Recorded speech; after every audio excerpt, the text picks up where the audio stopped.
शिव तत्व मिलना बड़ा कठिन है।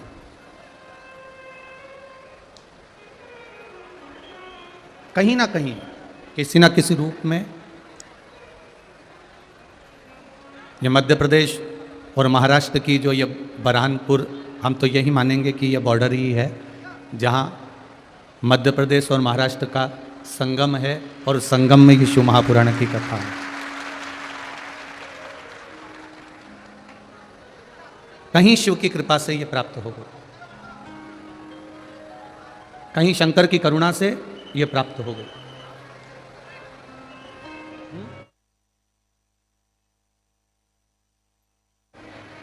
और जब तक शिव की कृपा नहीं होती है, भगवान देवाधिदेव महादेव की जब तक करुणा नहीं होती है, तब तक कोई सुख का अनुभव या भगवान की भक्ति प्राप्त नहीं होती। शिव हमारी श्वास है,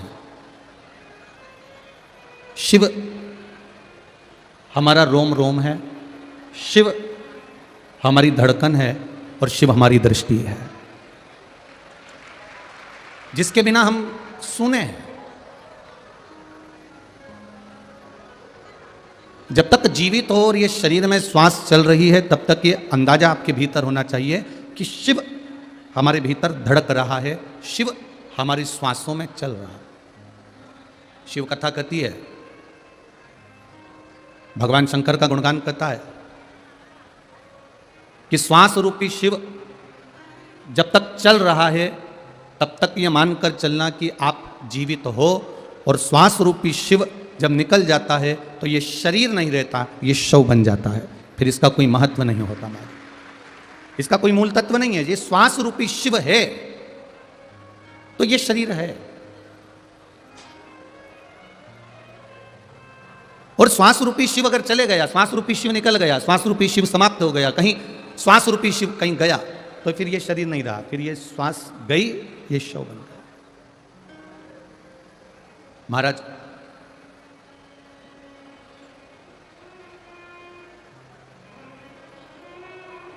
किसी के भी घर पर जाओ, किसी के दरवाजे पर जाओ, किसी के द्वार पर जाओ, तो फर्नीचर मत देखो, अगर देखना है तो उसका नेचर देखो कि व्यक्ति कैसा है। करोड़ों लाखों रुपए का फर्नीचर बनवा लिया, करोड़ों लाखों रुपए का फर्नीचर बनवाया, खूब सुंदर फर्नीचर का निर्माण कर लिया, खूब सुंदर अपन ने मकान बना भी लिया, फर्नीचर बना भी लिया, और मालूम पड़े उसका नेचर ही ठीक नहीं है, तो फिर फर्नीचर को क्या माथा से बड़ी होगे, क्या करोगे, क्या उस फर्नीचर में? नेचर ठीक होना चाहिए, उसका व्यवहार ठीक होना चाहिए।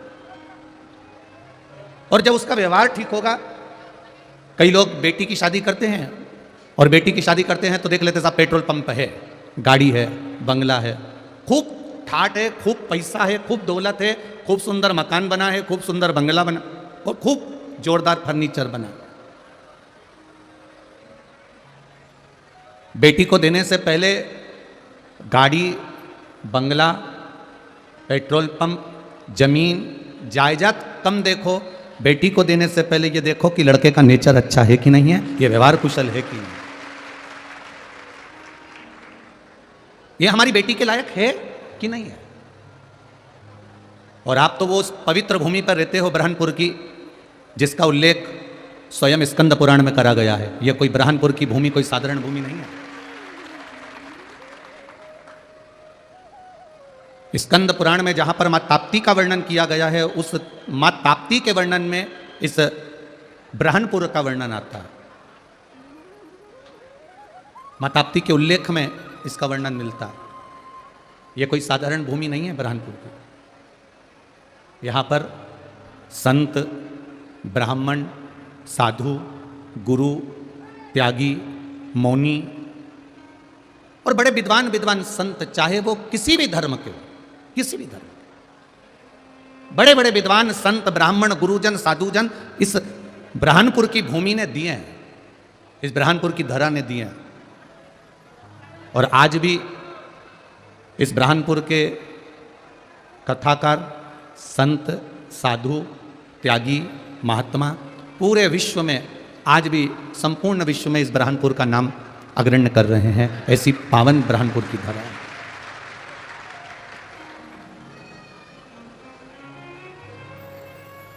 इस पूरे प्रांगण में विराजमान जितने भी संत साधु ब्राह्मण गुरुजन हैं सबको नमन करता हूँ। आप लोगों की अविरल भक्ति आदरणीय अर्चना दीदी चिटनीस जी के साथ में है और उस भक्ति का बल ही है जो इस ब्रहानपुर के आसपास के क्षेत्र में चारों तरफ शिवालय ही शिवालय हैं और मां आद्य शक्ति ही आद्य शक्ति है।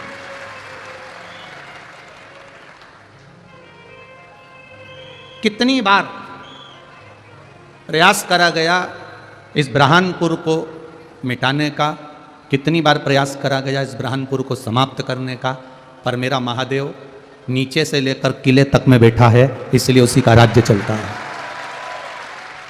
मेरा महादेव नीचे से लेकर किले तक में बैठा हुआ है, इसलिए उसका राज्य चलता है। और नीचे से ऊपर तक अगर वो बैठा हुआ है तो फिर आपको सोचने की जरूरत नहीं है क्या किसको रोई और चादर तन के सोई है। फिर वो बैठा है तो हमको नहीं सोचना। घर का बुजुर्ग, घर का बड़ा, घर का बयो, घर का वृद्ध जब बैठा रहता है, घर का बड़ा जब बैठा रहता है तो फिर छोटे को ज़्यादा सोचने की जरूरत नहीं पड़ती है। फिर नहीं सोचना हमको। मैंने तेरे ही भरोसे ओ बाबा, तेरे ही भरोसे हवा बिच उड़ती जावांगी, बाबा डोर हत्तो छड़ी कटी, भोले मैं तेरी पतंग, शंभू मैं तेरी पतंग, हवा बिच उड़ती जावांगी, बाबा डोर हत्तो छड़ी में कटी। ये शिव तत्व है, ये शंकर है, जिसकी एक बार करी हुई भक्ति, जिस पर चढ़ाया गया एक लोटा जल, जिस पर चढ़ाया गया एक बेलपत्र खाली नहीं जाता। आप अगर उसके मंदिर के सामने से निकल कर भी गए हो ना तो उसकी कृपा की दृष्टि आप पर पड़ गई तो ही आपका कल्याण निश्चित हो जाता है। ऐसा शिव है, ऐसा वो घड़ी है, ऐसा मेरा दयालु है।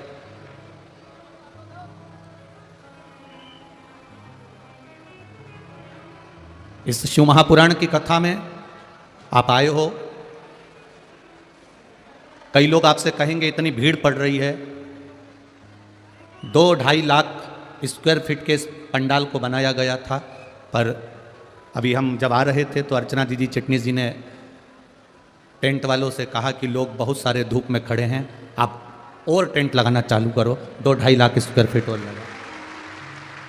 ये शिव तत्व है। शंकर, अगर आप इतनी मात्रा में आए हो, लाखों की संख्या में पहुंचे हो, आपको हम दिख रहे हो ना दिख रहे हो वो कोई बात नहीं है, पर इतना अंदाजा लगा कर बैठना कि शिव महापुराण की कथा में अगर आप पहुंचे हो तो ये निश्चित है कि मेरा महादेव भी आपके दरवाजे पर जरूर पहुंचेगा। ये निश्चित था। तेरे मंदिर में आना मेरा काम है और मेरी बिगड़ी बनाना तेरा काम है। ये उसके ऊपर आधारित है कि वो हमारी बिगड़ी बना। आप तो केवल एक लोटा जल लेकर शिव जी के मंदिर पर जाओ, शिव जी को जल चढ़ाओ, शंकर का गुणगान गाओ, उसके बाद मर्जी उसकी है, वो संभाल ले।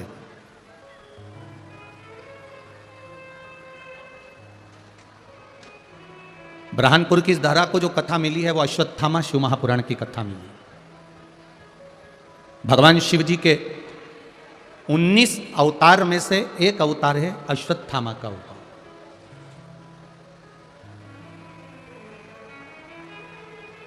ये शिव जी के 19 अवतार में से एक अवतार है अश्वत्थामा।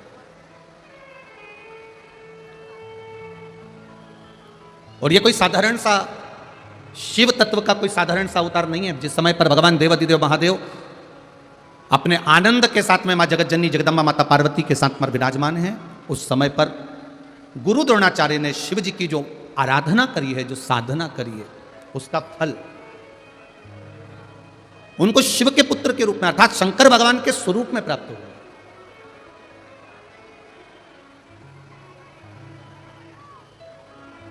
शिव कथा कह रही है।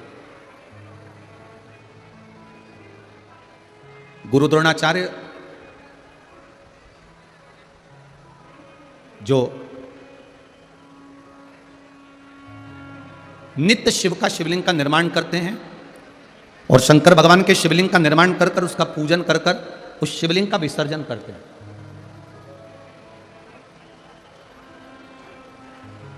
जिनके भीतर कुछ बहुत कामनाएं नहीं है कि मुझे दौलत मिले या मुझे वैभव मिले या मुझे धन मिले या मुझे संपदा मिले, उनके भीतर केवल एक कामना है कि एक बार जिसका मैंने शिवलिंग का निर्माण करा है, जिसकी मैं पूजन कर रहा हूं, जिसकी मैं आराधना कर रहा हूं, उसका एक बार बस केवल दर्शन हो जाए, उसका साक्षीकरण हो जाए, इतना गुरु द्रोणाचार्य जी मांग रहे। केवल जिसका मैं भजन कर रहा हूं, जिसका मैं गुणगान कर रहा हूं, जिसका मैं स्मरण कर रहा हूं, जिसका मैं मंत्र जाप कर रहा हूं, जिसका मैं नाम जाप कर रहा हूं, उसका एक बार साक्षीकरण हो जाए, एक बार उसका दर्शन हो जाए।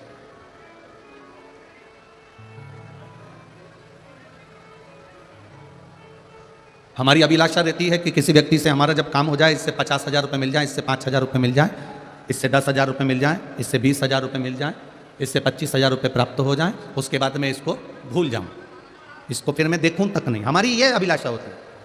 पर गुरु द्रोणाचार्य जी की ये अभिलाषा नहीं थी कि मेरे पास में मुझे वर मिल जाए या मुझे संपदा मिल जाए या मुझे दौलत मिल जाए या मुझे धन मिल जाए। गुरु द्रोणाचार्य जी की एक अभिलाषा प्रबल थी कि बस एक बार जिस महादेव का मैं शिवलिंग का निर्माण कर रहा हूं, जिस महादेव के मैं शिवलिंग को निर्मित कर रहा हूं, जिसकी मैं पूजन कर रहा हूं, जिसकी मैं आराधना कर रहा हूं, बस उसका दर्शन हो जाए, उसका स्मरण हो जाए।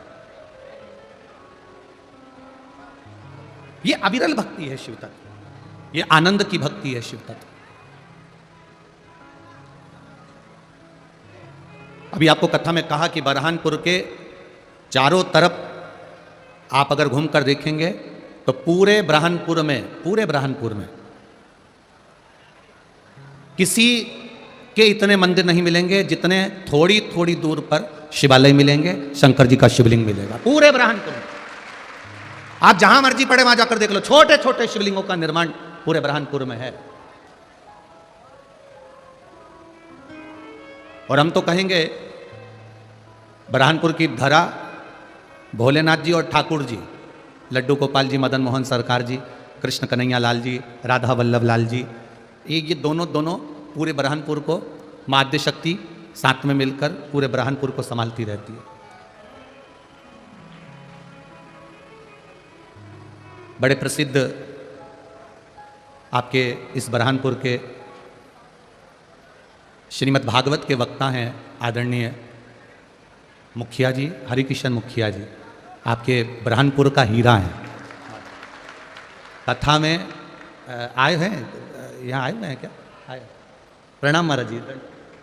ये आपके ब्रह्मपुर के हीरा हैं जिनके पुष्टि मार्ग पर, वैष्णव धर्म पर और ठाकुर जी की भक्ति पर, ठाकुर जी की सेवा के प्रति आपका जो भाव प्रकट किया गया है, सुंदर सुंदर कथाओं के माध्यम से पूरे ब्रह्मपुर की इस सुगंध को पूरे विश्व में फैलाया है आपने। बहुत बहुत प्रणाम करता हूं सभी ब्राह्मण संतों को मेरा प्रणाम। शिव तत्व है।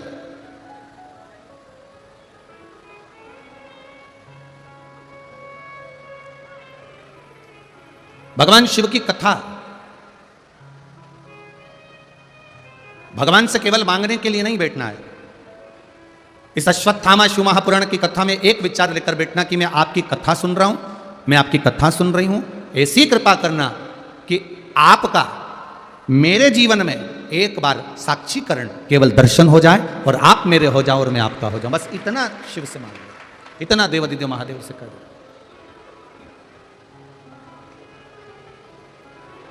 इतना देवादिदेव महादेव के सामने अगर आपने कह दिया तो निश्चित है सुख का अनुभव होगा, निश्चित।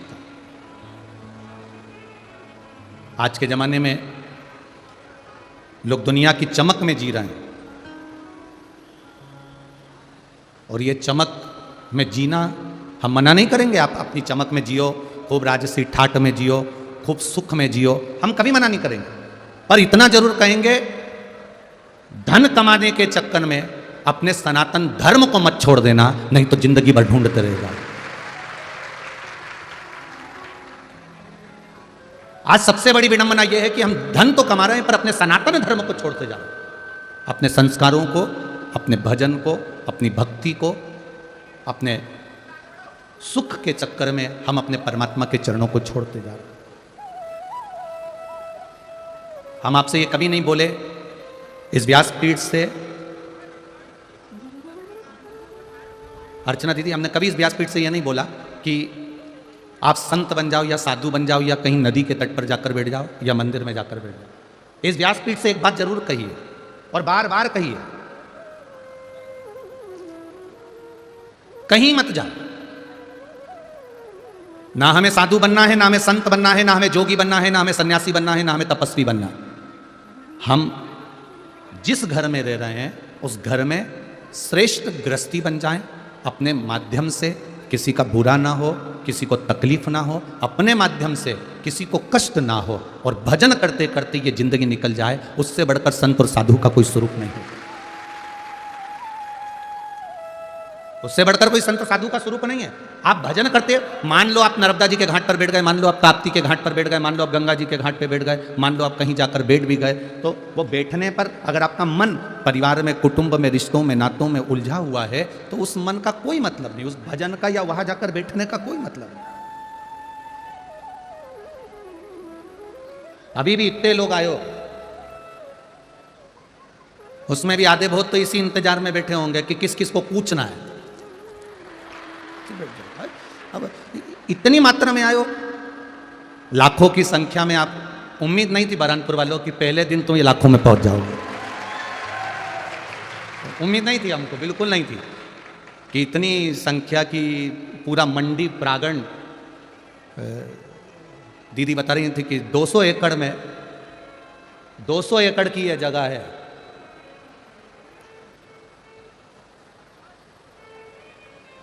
एक एकड़ भी खाली नहीं है, यह बरहानपुर है।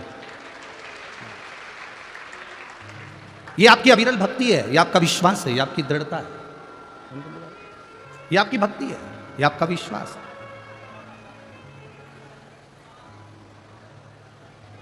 कुछ मत मांगो महादेव से, बस एक काम करो, महादेव के चरणों में जाकर बैठ जाओ, एक लोटा जल हम महादेव को समर्पित कर दें, और जल समर्पित कर कर बस उसका स्पर्श, उसका दर्शन मात्र हो जाए, और दर्शन मात्र हुआ तो समझ लो कि आपका कल्याण निश्चित हो गया। आपको कुछ नहीं चाहिए, सब दे। शंभो शरणे पड़े मांगू घड़ी रे घड़ी, दुख काटो दया करी में दर्शन आपको। ये भक्ति बस मिल जाए, शिव का तत्व भक्ति।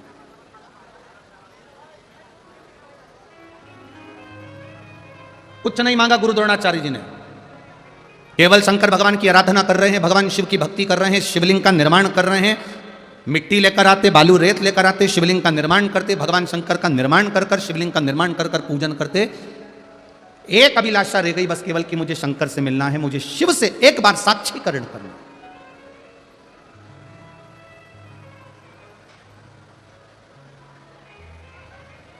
मुझे उस महादेव का साक्षीकरण करना है जिन्होंने ब्रह्मा और विष्णु दोनों के साथ मिलकर इस सृष्टि की सुंदर रचना करी।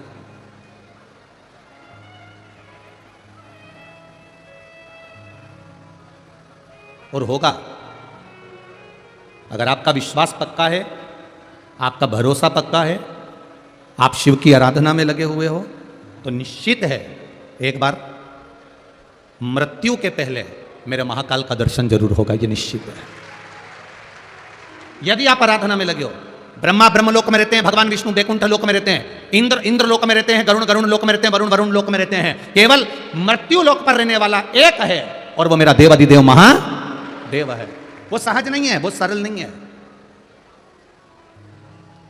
उस पे चढ़ाया गया एक लोटा जल का महत्व, उस पे चढ़ाए गए एक लोटे जल का पान, उस पे चढ़ाया गया एक बेलपत्र का महत्व, ये संसार के लोग जिस दिन समझ जाएंगे उस दिन फिर उनको भटकना नहीं है, फिर केवल शिव की शरण में, राम की शरण में, मेरे कृष्ण की शरण में, मेरे नारायण की शरण में, मेरी आद्य शक्ति की शरण में रहना, फिर उनको भटकना नहीं है।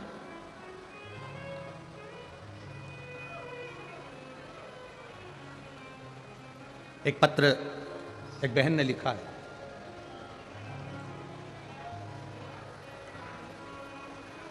कथा करते करते कई साल हो गए, पर उस पूरी कथाओं में ऐसा पत्र नहीं आया जो ये पत्र पहली बार बुरहानपुर की इस जगह में आया है। पहला पत्र।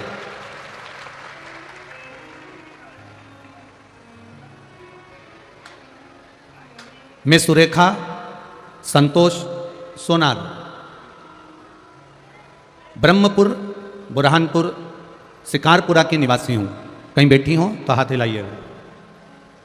जहाँ कहीं भी बैठी हो अपने दोनों हाथ इस तरह से हिला देना तो मालूम पड़ जाएगा। ठीक है, कैमरे वाले देख ले वे। ठीक है, हाँ दोनों हाथ ऐसे हिला दो बहन जी। श्री शिवाय नमस्तुभ्यम। मैं सुरेखा संतोष सोनार ब्रह्मपुर शिकारपुर की निवासी हूँ, बुरहानपुर की रहने वाली हूँ। गुरुजी, मैं शिवजी पर एक लोटे जल का क्या महत्व बताऊं, मैं वर्णन नहीं कर सकती। मेरी पीठ पर कई सालों से गठान थी। वो गठान बढ़ती चली जा रही थी पर छोटी नहीं हो रही थी। गुरुदेव, सारी जगह का इलाज करवाया पर उस गठान में आराम नहीं लगा। कई लोगों ने कहा ये गठान निकलेगी तो बॉम्बे जांच के लिए जाएगी, हो सकता है कि इससे बड़ी बीमारी रहे। 3 बार डॉक्टरों ने ऑपरेशन का बोला, मैं ऑपरेशन नहीं करा पाई। फिर किसी ने कहा कि टीवी पर आस्था चैनल पर शिव महापुराण की कथा आती है, आप उसको सुनो। सुनना चालू करा। 1 लोटा जल का नियम बनाया।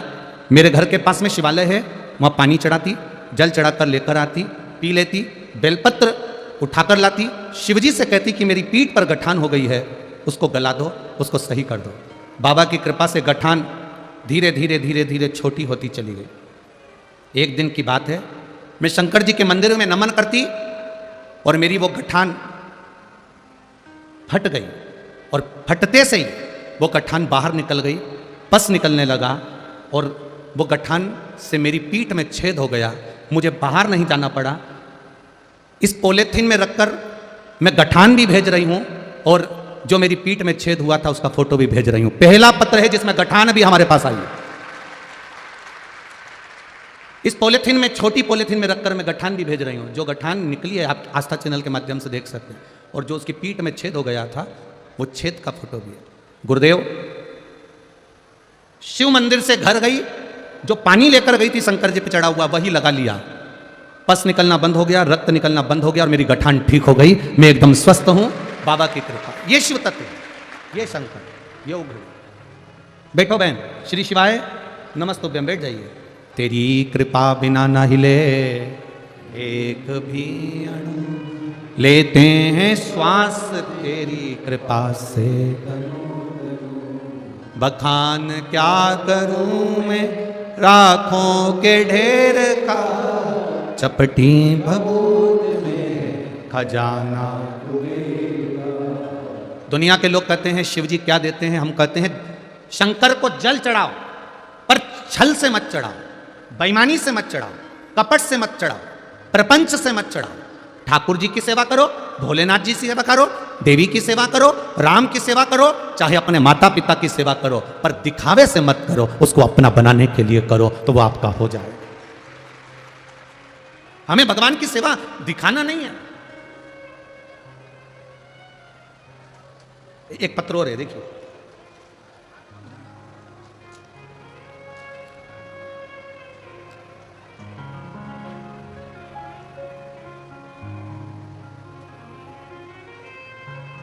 मेरा नाम प्रियंका, बुरहानपुर की निवासी हूं। ये पत्र जिसने लिखा है, अगर वो देख रही हो तो अपनी जगह पे खड़ी हो जाएं, दोनों हाथ हिला दें। आप ही हैं, दोनों हाथ हिला दो एक बार। श्री शिवाय नमस्तुभ्यम। मेरा नाम प्रियंका, मैं बुरहानपुर की निवासी हूँ। बाबा भोलेनाथ की महिमा का क्या वर्णन करूँ, मेरे पास शब्द नहीं है। मुझे कुछ दिनों से पेट में दर्द हो रहा था। मैंने साधारण दर्द समझकर डॉक्टरों की दवाई खाई, परंतु दर्द कम नहीं हुआ। मुझे आवाज़ की जरूर कोई बीमारी हो गई है, मेरा पेट का दर्द कम नहीं हो रहा। तब मैंने जांच कराने का निर्णय लिया। तब डॉक्टर की सलाह पर मैंने विशेषज्ञों को इंदौर में बताया। इंदौर के डॉक्टरों ने जांच करना प्रारंभ करी। सारी जांचों की जब रिपोर्ट आई तो मेरे पेट में कैंसर का लक्षण बता दिया। जब कैंसर मेरे पेट में बताया गया तब किसी ने कहा कि मोबाइल पर या टीवी पर कथा सुनो। मैं 2021 से लगातार आपकी कथा चैनल के माध्यम से सुन रही हूँ। इतना भरोसा मुझे भोलेनाथ पर हो गया कि एक घड़ी भी मैं बाबा के बिना नहीं रहती। शिव जी को जल चढ़ाती, बेलपत्र खाती। अब जब मालूम पड़ गया कि पेट में कैंसर बता दिया गया है या कैंसर का लक्षण बता दिया गया, आपने कथा में कहा था कि त्रिजुगी नारायण का पानी, जहां पर शिव और सती का विवाह हुआ है, वो जल मंगवा कर पियो, आराम लगना चालू हो जाएगा। मैंने अपनी छोटी बहन और अपने पति से कहा कि आप जाओ और त्रिजुगी नारायण का जल लेकर आओ। वहां से त्रिजुगी नारायण से जल मंगवाया, शिव जी का नाम लेकर उसको पीना चालू करा। आप कहते हो कुंदकेश्वर महादेव के नाम से पियो, मैंने कुंदकेश्वर महादेव का नाम लेकर पानी पीना चालू करा। दूसरी बार जांच कराने के लिए हम लोग, उस कैंसर की जांच कराने के लिए फिर हॉस्पिटल गए। डॉक्टरों ने कह दिया तुम्हारी नॉर्मल रिपोर्ट आ गई है, तुम ठीक हो गई। ये शिव है, ये शंकर, ये ओघ घड़ी है। बैठो बहन, श्री शिवाय नमस्ते। ये शिव है, ओघ घड़ी। अब सुनो कथा, पर एक निवेदन है, आपकी कथा सुनने में कोई छल ना हो, किसी का दिखावा नहीं हो। हम कथा सुनने के लिए जा रहे हैं, हम वीआईपी नहीं है, हम तो शंकर के केवल गण हैं, शिव की कथा सुनने के लिए जा रहे हैं। कहां जगह मिल रही है? पंडाल में जगह नहीं हो, आप लोग तो अच्छी छांव में बैठे हुए हो, पंडाल के अंदर बैठे हुए हो। अभी हम लोग आ रहे थे दीदी के साथ, तो हमने देखा कई लोग बाहर धूप में, कोई पेड़ के नीचे, कोई गाड़ियों में। मैं आस्था चैनल वालों से कहूंगा, एक एक जो भक्त लोग बाहर भी बैठे हुए हैं उनको भी आप अवश्य दिखाएं। कोई पेड़ के नीचे, कोई गाड़ियों के नीचे, कोई कहीं, पूरा मंडी प्रांगण में जहां जगह मिल रही है लोग बैठे हुए। और केवल यही नहीं, इस मंडी प्रांगण में आने वाली रोड पर भी दीवालों की छांव में जहां जहां लोगों को जगह मिल रही, वहां बैठकर ये कथा सुन रहे हैं। ये भक्ति है तुम्हारी, विश्वास है तुम्हारा। क्या देगा महादेव, क्या प्रदान करेगा महादेव, ये हम भी नहीं जानते। और इतना जरूर जानते हैं कि जब 7 दिन की कथा सुनकर आप अपने घर जाओगे तो खाली तो नहीं जाओगे, भरे हुए जरूर जाओगे, ये निश्चित है। उसकी भक्ति साधारण नहीं है, सहज नहीं है।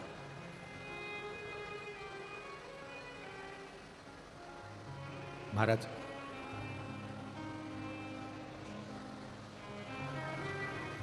इसीलिए लोग कहते हैं बड़े भाव में वर्णन करते हैं।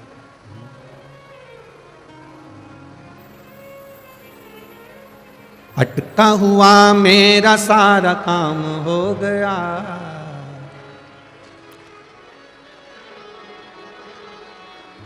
वो काशी वाला मुझ पे मेहरबान हो गया, वो काशी वाला मुझ पे मेहरबान।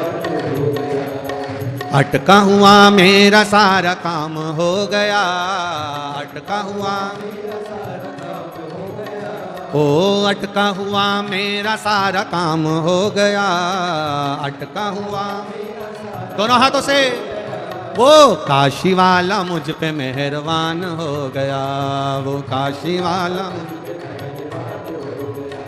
वो काशी वाला मुझ पे मेहरबान हो गया, वो काशी वाला मुझ पे मेहरबान हो गया। ओ अटका हुआ मेरा सारा काम हो गया, अटका हुआ मेरा सारा काम हो गया, ओ अटका हुआ मेरा सारा काम हो गया, अटका हुआ मेरा सारा काम हो गया। वो काशी वाला मुझ पे मेहरबान हो गया, वो काशी वाला मुझ पे मेहरबान हो गया, वो काशी वाला मुझ पे मेहरबान हो गया, वो काशी वाला मुझ पे मेहरबान हो गया।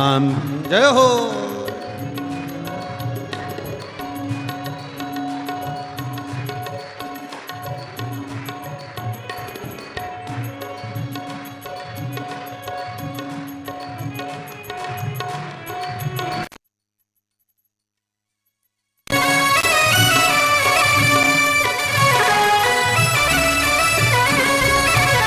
आओ सर।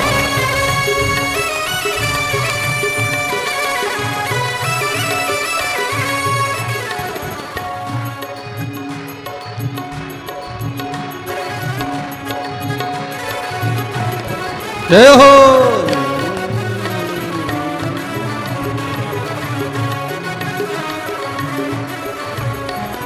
तेरे द्वारे से पाया है सब कुछ, तेरे ओ तेरे दुआरे से पाया है सब कुछ, तेरे दुआरे से पाया है सब कुछ। ओ तेरे ही दर से पाया है सब कुछ, तेरे ही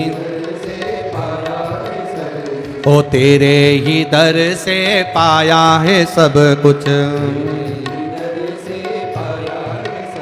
ओ तेरी कृपा से सब काम हो गया, तेरी कृपा से सब काम हो गया, ओ तेरी कृपा से सब काम हो गया, तेरी कृपा से सब काम हो गया। वो काशी वाला मुझ पे मेहरबान हो गया, वो काशी वाला मुझ पे मेहरबान हो गया, वो काशी वाला अटका हुआ मेरा सारा काम हो गया, अटका हुआ मेरा सारा काम हो गया, ओ अटका हुआ मेरा सारा काम हो गया, अटका हुआ मेरा सारा काम हो गया। वो काशी वाला मुझ पे मेहरबान हो गया, वो काशी वाला मुझ पे मेहरबान हो गया। जय हो।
भक्तों के प्यारे हो तुम त्रिपुरारी, भक्तों के प्यारे हो तुम त्रिपुरारी, ओ भक्तों के प्यारे हो तुम त्रिपुरारी, भक्तों के प्यारे हो तुम त्रिपुरारी, ओ संकट को काटे हो तुम त्रिपुरारी, संकट को काटे हो तुम त्रिपुरारी, ओ संकट को काटे हो तुम त्रिपुरारी, संकट को काटे हो तुम त्रिपुरारी। तेरी कृपा से ही मेरा नाम हो गया, तेरी कृपा से ही मेरा नाम हो गया, ओ तेरी कृपा से ही मेरा नाम हो गया, तेरी कृपा से ही मेरा नाम हो गया।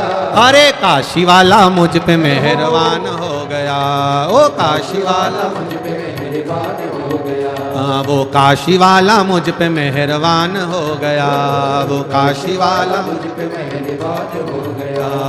अटका हुआ मेरा सारा काम हो गया, अटका हुआ मेरा सारा काम हो गया, ओ अटका हुआ मेरा सारा काम हो गया, अटका हुआ मेरा सारा काम हो गया। वो काशी वाला मुझ पे मेहरबान हो गया, वो काशी वाला मुझ पे मेहरबान हो गया, वो काशी वाला मुझ पे मेहरबान हो गया, वो काशी वाला मुझ पे मेहरबान हो गया। जय हो।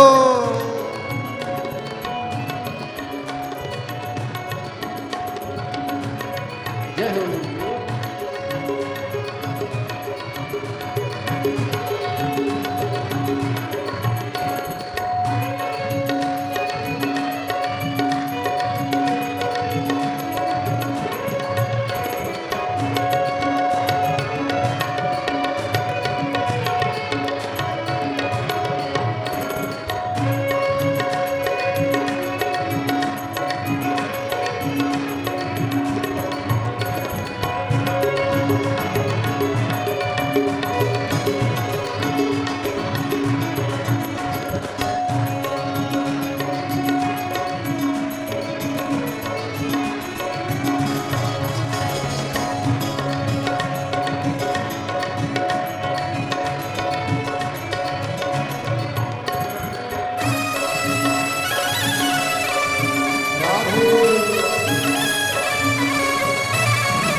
शंभो।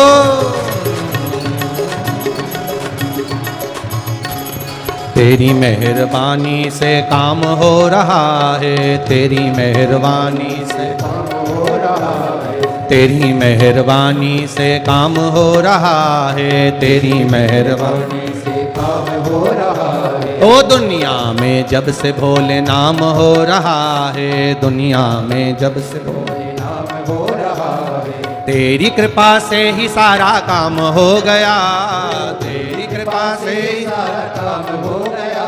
वो काशी वाला मुझ पे मेहरबान हो गया, वो काशी वाला मुझ पे मेहरबान हो गया, वो काशी वाला मुझ पे मेहरबान हो गया, वो काशी वाला मुझ पे मेहरबान हो गया। अटका हुआ मेरा सारा काम हो गया, अटका हुआ मेरा सारा काम हो गया। ओ अटका हुआ मेरा सारा काम हो गया, अटका हुआ मेरा सारा काम हो गया। वो काशी वाला मुझ पे मेहरबान हो गया, वो काशी वाला मुझ पे मेहरबान हो गया, वो काशी वाला मुझ पे मेहरबान हो गया, वो काशी वाला मुझ पे मेहरबान हो गया, वो काशी वाला मुझ पे मेहरबान हो गया, वो काशी वाला मुझ पे मेहरबान हो गया। हर हर महादेव। अपने स्थान पर बैठकर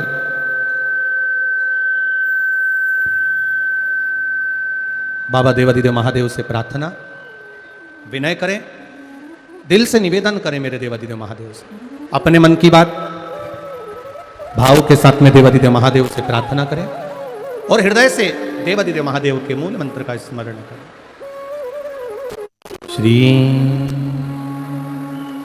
शिवाय नमस्तु, श्री शिवाय नमस्तु, श्री शिवाय नमस्तु, श्री शिवाय नमस्तु, श्री शिवाय नमस्तु। भोला सब दुख काटो, ओ भोला सब दुख काटो।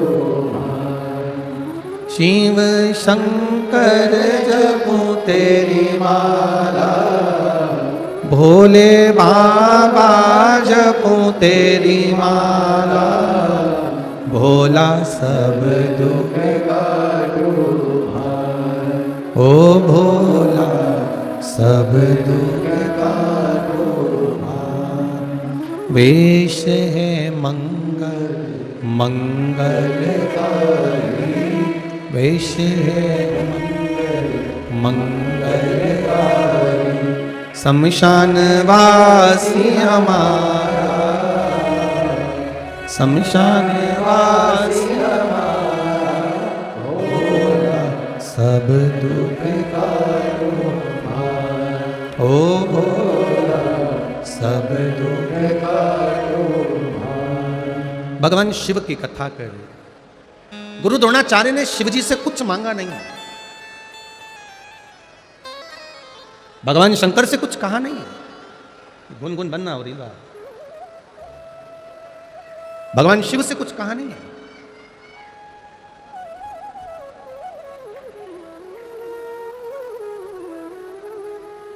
जब भगवान शिव से कुछ मांगा नहीं, केवल शिवलिंग का निर्माण करना और शंकर भगवान को जल चढ़ाना।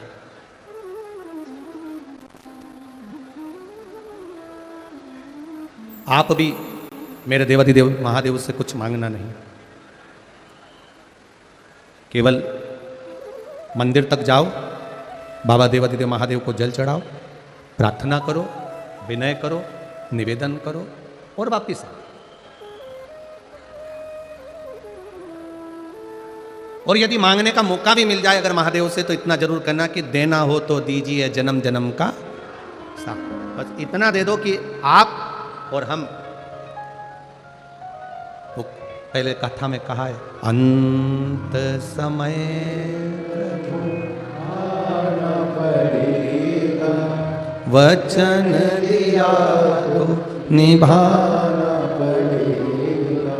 आए ना आए प्रभु कुटुंब कबीरा, अंत समय प्रभु आना पड़ेगा। कोई आए ना, जीवन में तकलीफ कितनी भी आए, कष्ट कितना भी आए, पर तेरा साथ, तेरी कृपा हर पल बनी रहे। प्रसन्न हो गए मेरे देवाधिदेव महादेव। जैसे देवराज ब्राह्मण के सामने प्रकट हुए थे,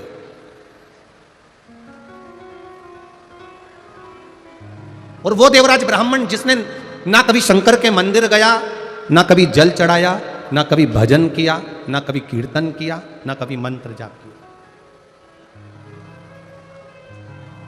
चोरी का धन लेकर आया था, वो धन शिवजी के मंदिर में लेकर चले गया। थोड़ी देर शरीर में ताप पड़ा, बुखार आया, छुप कर बैठा रहा, दीवालों में दबत कर बैठा रहा, और फिर जब दब कर बैठा रहा, शिव महापुराण की एक क्षण की कथा उसके कानों में पहुंच गई। मात्र एक क्षण की कथा उसके कानों में गई। चोरी का धन लिया, मंदिर से बाहर निकला, बेलपत्री के वृक्ष के नीचे बैठा, प्राण छूट गया। देवाधिदेव महादेव नंदी लेकर आए, देवराज को नंदी पर बिठाया, कैलाश लेकर चले गए। अब देवराज के मन में एक प्रश्न उठ गया कि ना तो मैं कभी शंकर के मंदिर गया था, ना मैंने लोटा भर के जल चढ़ाया था, ना मैंने कभी बेलपत्र चढ़ाया था, ना कभी मैंने शिव जी की आराधना करी थी, फिर ऐसा कौन सा कारण है जिसके कारण मुझे कैलाश धाम मिल गया? शंकर जी मुझे नंदी पर लेकर जा रहे हैं, ऐसा मैंने पुण्य कौन सा करा था? तब देवाधिदेव महादेव ने कहा, तूने पुण्य नहीं करा, पर तेरी माता रोज, तेरी माँ प्रतिदिन एक लोटा जल भरकर मेरे मंदिर को चढ़ाती थी, इसलिए तेरी मुक्ति इस बेलपत्री के वृक्ष के नीचे हुई।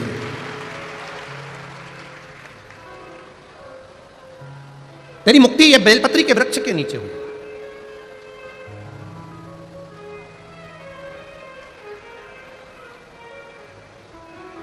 परिवार का अगर एक सदस्य भी भगवान शंकर को जल चढ़ा रहा है, उज्जैन के ऋणमुक्तेश्वर मंदिर में लिखा हुआ है, शिव महापुराण की कथा सुनने वाला, शंकर जी को एक लोटा जल चढ़ाने वाला। दुनिया के लोग कहते हैं पुराण सुनो, शास्त्र सुनो तो 7 पीढ़ी तरती है, पर उज्जैन ऋणमुक्तेश्वर मंदिर कहता है शिव महापुराण की कथा सुनने वाला, शंकर जी को एक लोटा जल चढ़ाने वाला, उसकी 7 पीढ़ी नहीं तरती, उसकी 71 पीढ़ी तर जाती है। ये शिव तत्व कहता है।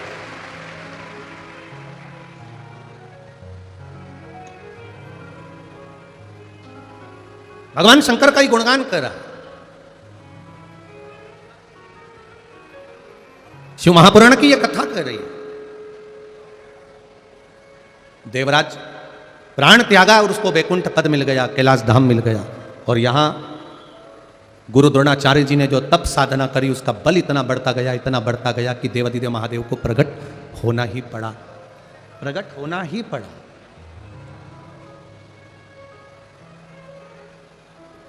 आप में से कितने लोग हैं जो शंकर जी के मंदिर में एक लोटा जल चढ़ाने जाते हैं? सभी जाते हो? रख लो रख लो रख लो, बहुत बढ़िया, जाना चाहिए। सारी समस्या का हल एक लोटा जल। शिव के द्वार जाइए, अपने दिल की बात कहने के लिए जाइए, ना कहो तो भी एक लोटा जल जब हम देवाधिदेव महादेव को चढ़ाते हैं, अपने घर का जल लेकर जाते हैं, तो महादेव समझ जाते हैं कि इसकी दशा क्या है और इसको मुझे क्या प्रदान करना है, क्या कहने के लिए आया है। ये देवाधिदेव महादेव जान गए, भगवान शिव पहचान जाते, प्रसन्न हो गए। गुरु द्रोणाचार्य प्रसन्न हो गए। आज मेरा महादेव प्रकट हुआ है, आज मेरा महादेव प्रकटा है।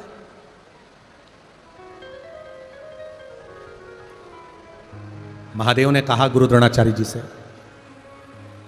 मांगो द्रोणाचार्य जी, मांगो, आपको क्या चाहिए, क्या प्रदान करूं मैं आपको,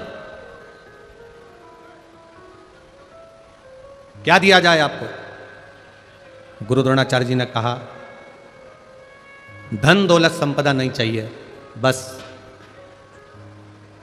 आपके जैसा कोई पुत्र या आप मेरे घर में बेटे बनकर जन्म ले लो, इससे बढ़कर कोई सुख नहीं होगा। आप मेरे हो जाओ, मैं आपका हो जाऊं, इससे बढ़कर कोई आनंद नहीं, और कुछ भी नहीं चाहिए। महाराज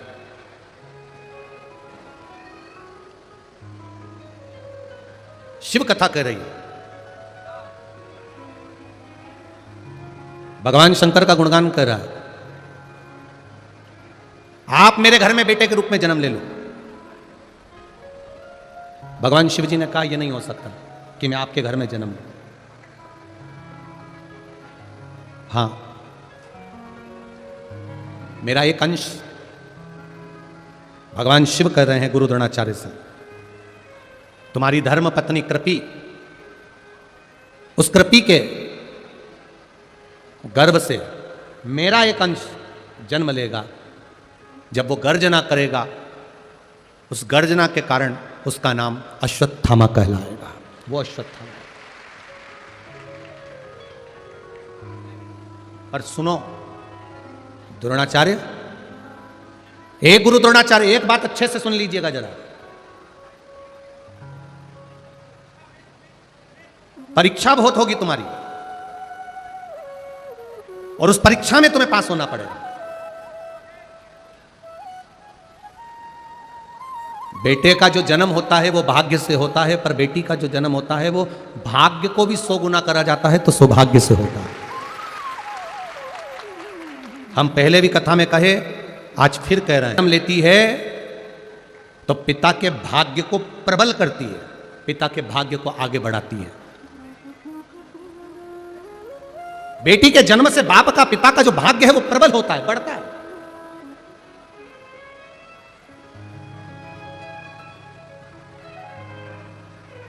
भगवान देवादिदेव महादेव ने कहा गुरु द्रोणाचार्य से, तुम्हारे घर में तुमने बेटे को मंगा है, और बेटे अभी मेरे जैसा मंगा है, महादेव। अगर महादेव बेटा बनकर आएगा तो तुम्हें परीक्षा देना पड़ेगा, बार बार परीक्षा देना पड़ेगा, तुम्हारी आंखों में जल भर जाएगा।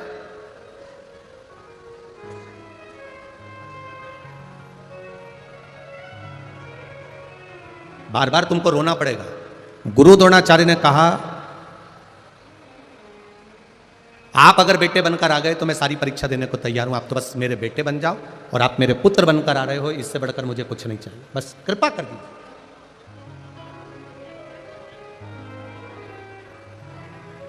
ठीक है। देवादिदेव महादेव ने वर दिया, कृपी, गुरु द्रोणाचार्य जी की धर्म पत्नी कृपी गर्भ से हो गई। कई वर्ष गुरु द्रोणाचार्य को निकल गए थे, पर संतान का सुख नहीं था। कई वर्ष निकल गए। जो दुनिया में कोई नहीं कर सकता, वो मेरा देवादिदेव महादेव कर सकता है। जो दुनिया में कोई ना कर पाए, बस अपनी जिंदगी का एक असूल बनाकर रखना कि हमारे द्वारा किसी का दिल ना दुखे, हमारे द्वारा किसी का मन ना दुखे, तो शिव कृपा अपने आप हो जाती है। कितना सुंदर एक संवाद आता है। दो मित्र थे, बड़े प्रिय, दोनों एक दूसरे के लिए प्राण निकाल के रखते हैं, ऐसे मित्र थे।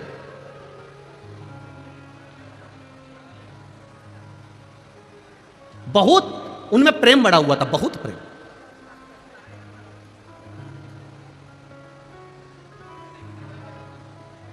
हमको लगता है यही खंडवा बरहानपुर के ही होंगे। आपस में दोनों में बड़ा प्रेम था। दोनों एक साथ स्कूल जाते, एक साथ कॉलेज जाते, दोनों का एक साथ बचपन निकला, दोनों एक साथ बड़े हुए। बड़े होने के बाद एक पढ़ाई में तेज निकल गया, तो उसका जॉब, उसकी सर्विस, उसकी नौकरी पुणे में लग गई। अब एक की नौकरी पूना में लग गई और एक की नौकरी नहीं लगी। उसका विद्या अध्ययन थोड़ा सा कमजोर था, उसने दुकान चालू कर दी, व्यापार चालू कर दी। अब उसने व्यापार चालू करा, तो ये जो मिर्ची का जो व्यापार होता है, आपके क्षेत्र में भी मिर्ची, इस क्षेत्र में खंडवा हुआ, बरहानपुर हुआ और खरगोन हुआ, निमाड़ क्षेत्र, जितना भी इस क्षेत्र में मिर्ची का व्यापार अच्छा होता है। अब मिर्ची का व्यापार करने लगा। अब एक मित्र नौकरी कर रहा है और एक मित्र व्यापार कर रहा है। दोनों अपनी अपनी जगह पर सेटल हो चुके हैं। नौकरी वाला पुणे में फ्लैट ले लिया, मकान ले लिया, नौकरी कर रहा है, आराम से रह रहा है, और ये इसने मिर्ची का व्यापार चालू कर दिया। मिर्ची बाजार जाता, खेतों में से मिर्ची को खरीद लेता, बेच देता। ये मिर्ची का व्यापार कर रहा, और वो नौकरी कर रहा। समय बीतता चले गया, बीतता गया, बीतता गया। बहुत ध्यान से सुनना इस कथा को, ये आपके जीवन को संवारने वाली कथा है। दोनों का व्यापार चल रहा है, एक का व्यापार, एक की नौकरी है, चल रहा है, चल रहा है। अब धीरे धीरे धीरे धीरे व्यापार करने वाला व्यापार को बढ़ा रहा है, नौकरी करने वाला अपनी प्रमोशन मांग रहा है। समय निकलते गया और समय की अनुकूलता में कंपनी बंद हो गई, नौकरी छूट गई। अब नौकरी चली गई, कंपनी बंद, नौकरी गई। 2 महीना, 3 महीना, 4 महीना बहुत प्रयास करा, पर नौकरी नहीं लगी। आखिरी में जिस फ्लैट में रहते थे, बैंक का लोन था, बैंक वालों ने कब्जा कर लिया। अब वो विचार करने लगा, मैं यहां पर रहकर करूंगा क्या? एक काम करता हूं, अपने शहर, अपने गांव जाता हूं। गांव आ गया, गांव आया, 4-5 दिन अपने घर में रहने के बाद उसको याद आई, मेरे दोस्त से मिलता हूं। मित्र के पास गया, मित्र दुकान पर जाकर बैठ गया। उसकी क्या बात है, क्या हुआ?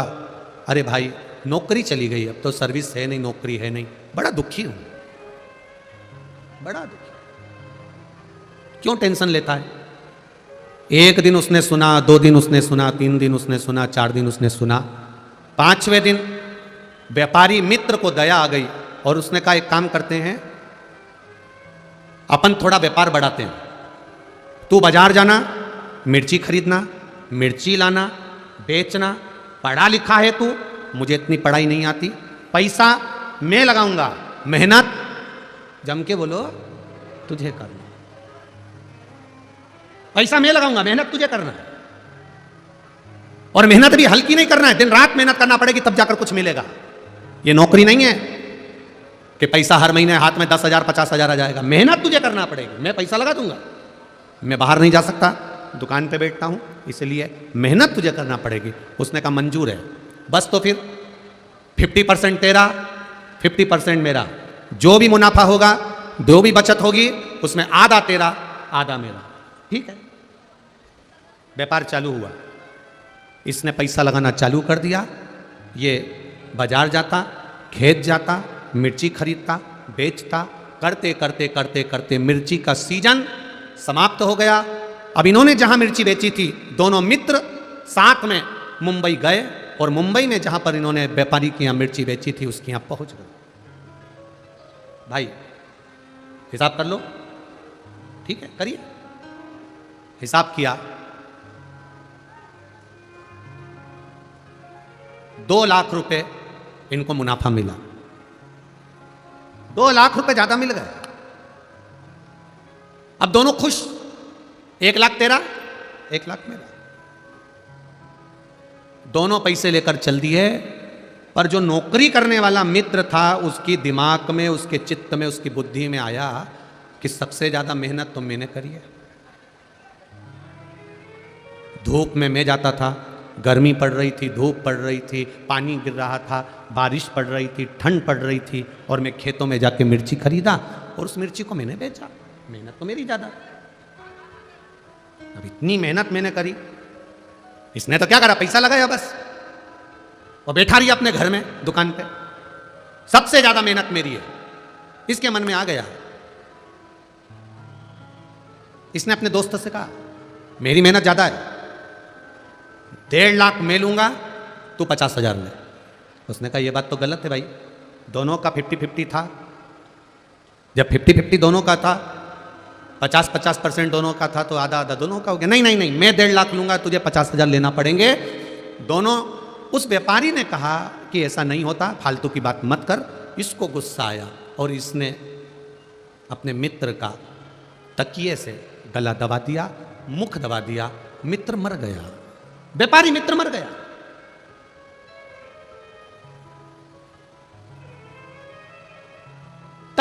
मर रहा,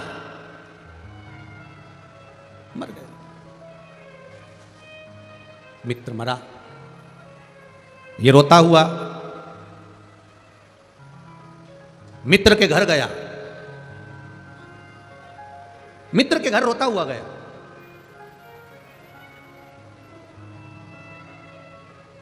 भाभी, हम दोनों ने काम करा था और दोनों का 50% था।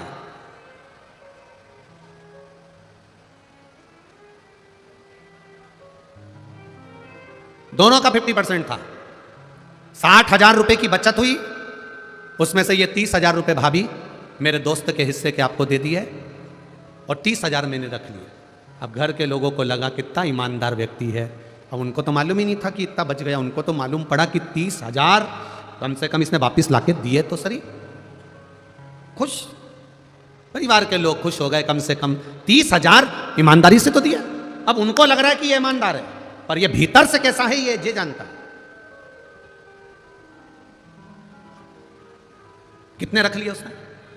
दोस्त ने कितने रख लिए? 1,70,000। केवल 30,000 रुपए मित्र को दिए, जिस मित्र ने इसको काम सिखाया, जिस मित्र ने इसको व्यापार सिखाया, जिस मित्र ने इसको धंधा सिखाया। 30,000 रुपए घर वाले उसमें भी संतुष्ट हो गए। कोई बात नहीं भैया, आपकी ईमानदारी कितनी है, आपने हमारा हिस्सा तो दे दिया। आंख में पत्नी आंसू भर के रो रही, बच्चों की आंख में आंसू था। अंकल, अगर आप नहीं होते तो हमारा कोई नहीं होता, कम से कम आपने पापा का हिस्सा तो ला कर दे दिया, पिताजी का हिस्सा तो ला कर दे दिया। बच्चे भी दुखी रोते हुए, पत्नी भी रोती हुई धन्यवाद दे रही थी। मित्र काम सीख चुका था, मित्र अपना व्यापार सीख चुका था, मित्र सारे व्यापारियों से मिल चुका था। उसको सब मालूम पड़ गया कि कहाँ से मिर्ची लेना है, कैसे काम करना है, क्योंकि मित्र जो मरा उसने सब कुछ सिखा दिया था। और अब ये खुद व्यापार करने लगा। व्यापार करते करते करते करते करते करते करोड़पति बन गया, खूब वैभव हो गया। देश में विदेश में सब दूर इसका काम हो गया। खूब खूब जोरदार काम चला, खूब जोरदार। अब शादी हो गई इसकी। शादी होने के बाद घर में एक बच्चा हो गया। करोड़ों का धन, गाड़ी बंगला, संपदा वैभव, सब कुछ हो गया, सब कुछ।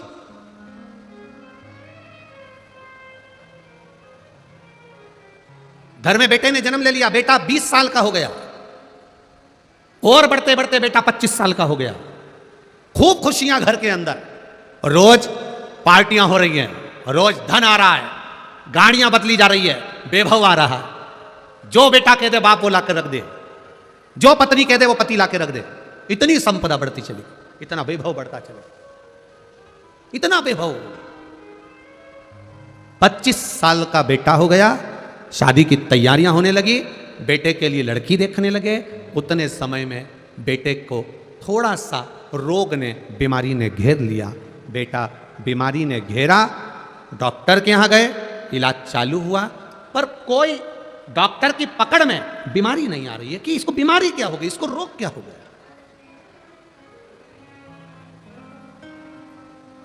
क्या बीमारी हुई है इसको, किसी को नहीं मालूम। इलाज करवाया पहले अपने नगर के, अब पैसे वाला व्यक्ति तो अच्छे डॉक्टर से इलाज करवाएगा। इलाज करवाया, एक जगह डॉक्टर से काम नहीं हुआ, दूसरी जगह करवाया, दूसरी जगह से तीसरी जगह करवाया, तीसरी जगह से चौथी जगह करवाया, चौथी जगह से पांचवी जगह करवाया। अपने प्रदेश में इलाज करवाते करवाते थक गया, तब दूसरे प्रदेश में पहुंचा, इलाज करवाया, पर रोग का ठिकाना नहीं मालूम पड़ा। करवाते करवाते करवाते करवाते देश में इलाज करवाया, विदेश में इलाज करवाया, लाखों रुपए इलाज में लगाते गया, पर बीमारी पकड़ाई में नहीं आई। समय निकलता गया, व्यापार पर अब इसका ध्यान नहीं है, अपने बेटे को ठीक करना है, मेरा बेटा ठीक होना चाहिए, भले करोड़ों का धन लग जाए। धन लगाता गया, व्यापार धीरे धीरे कम होता चले गया।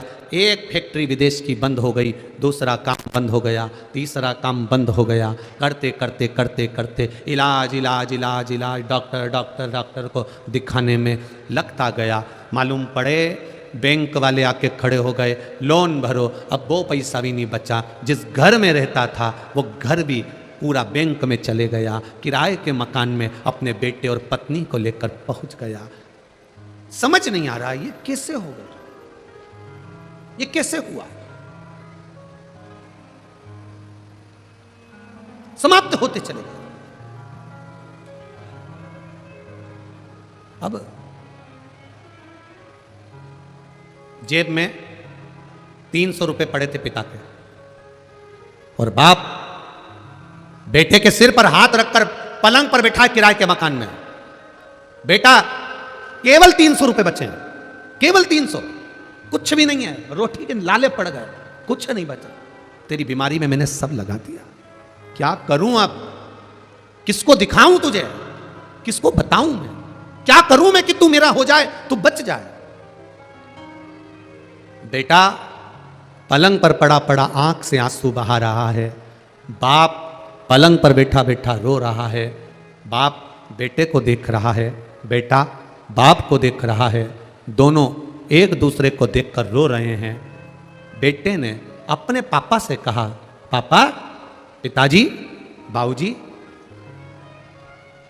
बस 300 रुपए का हिसाब और रह गया है पिताजी, अब कोई हिसाब बचा नहीं है, अब तो आखिरी हिसाब है। बाप बेटे को गले लगाकर रो रहा है, तू ऐसी बात क्यों कर रहा है, मैं तुझे बचा लूंगा। बेटा कहता है, पिताजी 300 रुपए बचे हैं, जब मैं मरूंगा अंतिम संस्कार में काम आ जाएगा। अंतिम संस्कार। धीरे धीरे बेटा आंखें बंद करने लगा। बाप रोने लगा, तड़फने लगा। पिता, बाप रो रहा है, आंखें बंद कर रहा है बेटा, पिता रो रहा है, नैनों से अश्रु गिर रहे हैं बेटे के, रो रहा है बेटा, बाप भी रो रहा है। धीरे धीरे धीरे धीरे नेत्र बंद होते चले जा रहे हैं, आंखें बंद होती चली जा रही है, नयन बंद होते चले जा रहे हैं। तड़फ रहा, प्राण छूटने में एक क्षण रह गया। बेटे ने अपने पिता से कहा, पिताजी, मैं आपका बेटा नहीं हूं, मैं वही आपका मित्र हूं जिसके 70,000 रुपए आपने ज्यादा खा लिए थे, आज 70 करोड़ रुपए निकाल कर लेकर जा रहा हूं। 70,000 रुपए का 70 करोड़ 70 लाख लेकर जा रहा हूं। यह हिसाब कोई साधारण नहीं है। आधी रोटी खा लो, रूखी रोटी खा लो, पर किसी को धोखा देकर उसका धन मत खा जाना, जिंदगी भर तड़प तड़प कर मरना पड़ता। थोड़ी आवाज बढ़ाइए। जिंदगी भर तड़प तड़प कर मरना पड़ता। आधी रोटी खा लो, एक रोटी खा लो, बिना घी की रोटी खा लो, रूखी रोटी खा लो, किसी का बेभाव, किसी का धन, कोई तुम्हारा साथ दे रहा है, तुमको उसने तुम्हारे बुरे वक्त में उसने तुम्हारे को 5,000, 50,000, 25,000, 1 लाख, 2 लाख रुपए उसने तुम्हें बुरे वक्त में दे दिए, तुम्हारा साथ निभा दिया। अब तुम्हारा फर्ज है कि उसका एक एक रुपया, अठन्नी भी उसको वापस देना है, नहीं तो ना जाने कौन तुम्हारे घर में जन्म लेगा और वो कहां रुपया लगा कर जाएगा, ये तुमको भी नहीं मालूम पड़ता है। बहुत कठिन है महाराज, बहुत कठिन, बहुत कठिन है।